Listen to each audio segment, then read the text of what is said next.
সকালটা একেবারে স্বাভাবিক ছিল। আকাশে এমন কোনো বৃষ্টি ছিল না যেটা দেখে মানুষ বন্যার আশঙ্কা করে, কিন্তু কয়েক ঘন্টার মধ্যেই একটা পাহাড় ভেঙে এমন স্রোত নামলো যা সামনে যাই পেল সবকিছু টেনে নিয়ে গেল। রাস্তা, বাড়ি, ব্রিজ কিছুই যেন সেই স্রোতের সামনে টিকতে পারলো না। আর সব থেকে অদ্ভুত ব্যাপার, এই বিপর্যয়ের সৃষ্টি হয়েছিল আকাশ থেকে বৃষ্টি নেমে না, পাহাড়ের ওপরের একটা বরফশিলা ভেঙে পড়ে। ঘটনাটা নেপালের রাসুয়া অঞ্চলে, নেপাল তিবেট বর্ডারের কাছাকাছি। 26শে আগস্ট সকালে সেখানকার সাধারণ মানুষ নিজেদের দৈনন্দিন কাজে ব্যস্ত ছিল। কেউ জানতোই না যে কয়েক কিলোমিটার ওপরে একটা বিশাল বিপর্যয় দানা বেঁধেছে।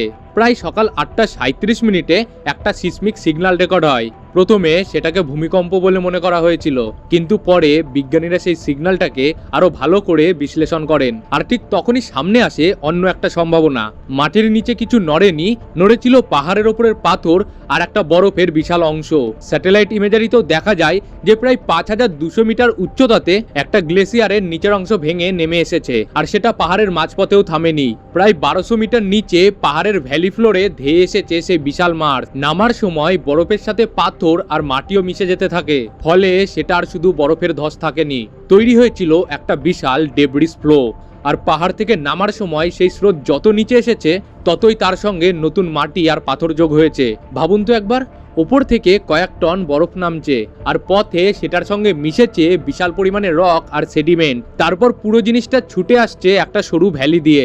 নিচে থাকা মানুষের কাছে সেটা দেখতে নদীর মতো হলেও এর শক্তি ছিল সম্পূর্ণ অন্যরকম। ভিডিওটা ভালো লাগলে অবশ্যই একটা লাইক করে চ্যানেলটাকে সাবস্ক্রাইব করে রাখুন, কারণ এখান থেকেই বোঝা যাবে যে কিভাবে কয়েক মিনিটের একটা জিওলজিক্যাল ইভেন্ট একটা পুরো দেশের চেহারা বদলে দিতে পারে।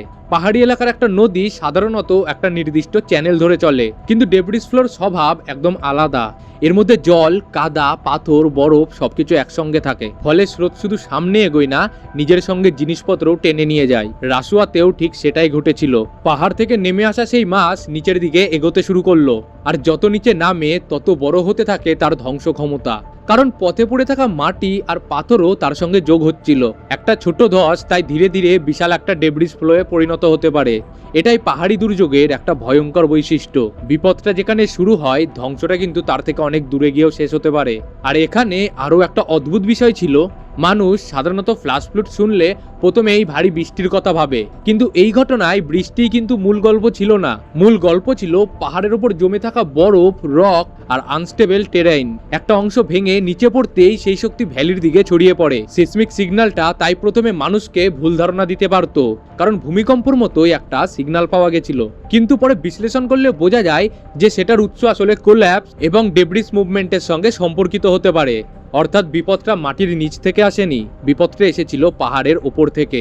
আর এই পার্থক্যটাই ঘটনাটাকে এতটা গুরুত্বপূর্ণ করে তোলে, কারণ পাহাড়ি অঞ্চলের মানুষ অনেক সময় আর্থকুয়েক এবং হেভি রেনের জন্য প্রস্তুত থাকে, কিন্তু গ্লেসিয়ার কোল্যাপস একইভাবে আগে থেকে বুঝে ওঠা কঠিন। বিশেষ করে যখন ঘটনাটা শুরু হয় হাজার হাজার মিটার ওপরে।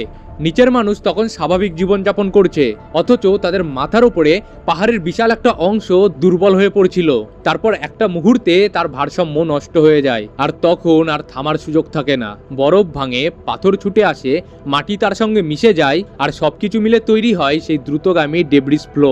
এই ধরনের স্রোতের সবচেয়ে বড় বিপদ হলো তার ভেতরকার পাথরগুলো। জল একা হলে একটা বাধার সঙ্গে ধাক্কা খেয়ে হয়তো ঘুরে যেতে পারতো, কিন্তু পাথর আর সেডিমেন্ট মেশানো স্রোত একটা ভারী দেওয়ালের মতো ধাক্কা দিতে পারে। একটা গাড়ি তার সামনে পড়লে সেটা শুধু স্রোতে ভেসে যায় না, পাথরের সঙ্গে ধাক্কা খেয়ে উল্টে যেতে পারে। একটা ছোট বা বড় ব্রিজ তার ধাক্কা সহ্য করতে না পেরে ভেঙে যেতে পারে। আর এই কারণেই পাহাড়ি ডেব্রিস ফ্লো এত দ্রুত একটা ছোট জলস্রোতকে ডিজাস্টারে পরিণত করে দেয়। ঘটনাটা শুধু প্রকৃতির শক্তির গল্প নয়, এটা আমাদের একটা বড় ভুল ধারণার কথাও মনে করিয়ে দেয়। পাহাড়ি এলাকায় বিপদ মানেই সবসময় বৃষ্টি নয়, কখনো কখনো পাহাড়ের উপরের বরফ আর পাথরের ইনস্টেবিলিটি যথেষ্ট। বিশেষ করে গ্লেসিয়ারের আশেপাশে এই ঝুঁকি আরো বেশি গুরুত্বপূর্ণ, কারণ পৃথিবীর উষ্ণতা বাড়ার সঙ্গে সঙ্গে অনেক গ্লেসিয়ার এবং মাউন্টেন এনভায়রনমেন্টে পরিবর্তন এসেছে। তবে এই নির্দিষ্ট ঘটনাকে সরাসরি কিন্তু ক্লাইমেট চেঞ্জের ফল বলেও বলে দেওয়া যায় না। তার জন্য আরও বেশি বিস্তারিত সায়েন্টিফিক ইনভেস্টিগেশন দরকার। কিন্তু এই ঘটনাটা একটা বিষয় পরিষ্কার করে দেয়, পাহাড় দেখতে স্থির হলেও এর ভেতরকার ল্যান্ডস্কেপ সবসময় স্থির নয়। হাজার হাজার বছর ধরে তৈরি হওয়া বরফ, পাথর আর মাটির স্তর যে কোনো মুহূর্তে ভেঙে পড়তে পারে, আর সেই ভাঙন শুরু হলে নিচে থাকা মানুষের হাতে সময় থাকে খুবই কম।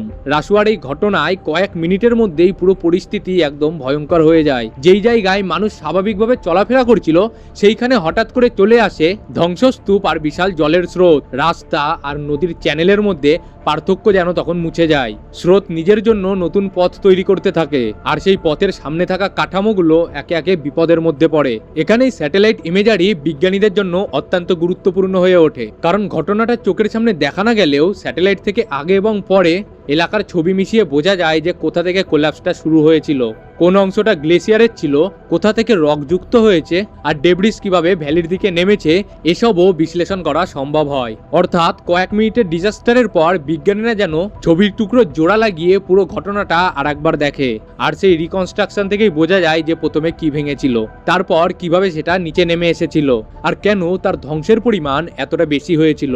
এই ঘটনায় সবচেয়ে ভয়ের বিষয় তাই শুধু স্রোতের গতি নয়, বিপদটা শুরু হয়েছিল এমন একটা উচ্চতায় যেখানে নিচের মানুষ কোনোভাবেই তার কোনো ওয়ার্নিং হয়তো দেখতে পেত না। কয়েক হাজার মিটার উপরে একটা অংশ ভাঙলো, তারপর সেই শক্তি ভ্যালির ফ্লোরে এসে পৌঁছালো। তার মাঝের পুরো পথটা হয়ে গেল ধ্বংসের রাস্তা।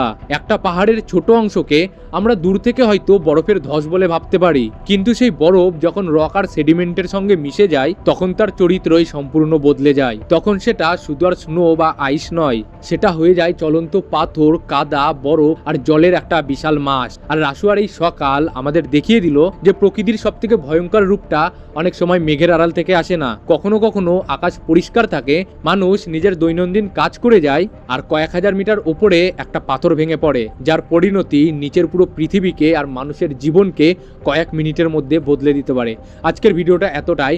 ভিডিওটা ভালো লাগলে অবশ্যই লাইক করে চ্যানেলটাকে সাবস্ক্রাইব করে দাও। আর নেপালে যে ঘটনাটা ঘটেছে সেটার জন্য আমরা অত্যন্ত দুঃখী, তাই আমরা সেই সমস্ত মানুষ যারা এর শিকার হয়েছে এবং যাদের এর ফলে মৃত্যু ঘটেছে তাদের আত্মার শান্তি কামনা করি।